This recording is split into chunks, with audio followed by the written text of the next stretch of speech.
Inside this luxurious villa, the maid was busy cleaning. The housekeeper urged her to hurry and prepare the guest room, because the eldest young lady was about to return. The maid took the blanket, but her gaze drifted into the distance. Her thoughts returned to another time and space. Back then, she was not a maid, but the personal attendant of the Prime Minister's legitimate daughter. Her mistress, that young lady, entered the palace at the age of 16, with extraordinary wisdom and skill. The young lady rose step by step from a low-ranking consort to the position of empress, becoming the mother of the nation, and the maid rose with her status. She was granted the title of Jaron, assisting her mistress in managing the inner palace for over 40 years, enjoying great prestige. But on her 60th birthday, she was inexplicably transported to this unfamiliar era, and became the daughter of the family's housekeeper. While she was still in a daze, a well-dressed woman walked down the stairs. This woman was the family's eldest young lady, and also the fake heiress who was about to be kicked out. She accidentally bumped into the maid while coming downstairs. Not only did she not apologize, she looked at her with disgust, and threatened to have the master fire her. The maid looked at her rude behavior, and felt deep contempt in her heart. The fake heiress bossed around the other servants in the living room, and the maid's mother, the family's housekeeper, quietly told her a secret. It turned out this fake heiress was not related to the Shin family by blood. She was just a child who had been switched at birth 20 years ago, and the Shin family's real daughter was about to return. Hearing this, the maid was deeply shaken. At that moment, the front door was pushed open. A girl in a white dress walked in, pulling a suitcase. When the maid saw the girl's face clearly, she froze.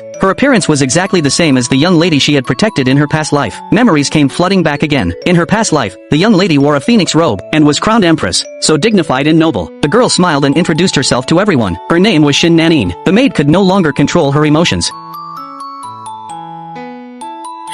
Everyone present was completely caught off guard by this sudden reaction. The housekeeper quickly pulled the maid away, telling her not to scare the young lady who had just come home. The maid calmed down. She realized that the young lady in this world was gentle and timid, far less decisive than she had been in her past life. But she made a silent vow that she would protect the young lady at all costs in this lifetime. At this moment, the fake heiress walked over, and hypocritically took the young lady's hand. She spoke words of welcome, but between the lines she bragged that the parents and younger brother only acknowledged her, implying that the young lady was just a stranger with blood ties, and should leave on her own. She even pushed further, and suggested that the real heiress who had just returned should live in the storage room.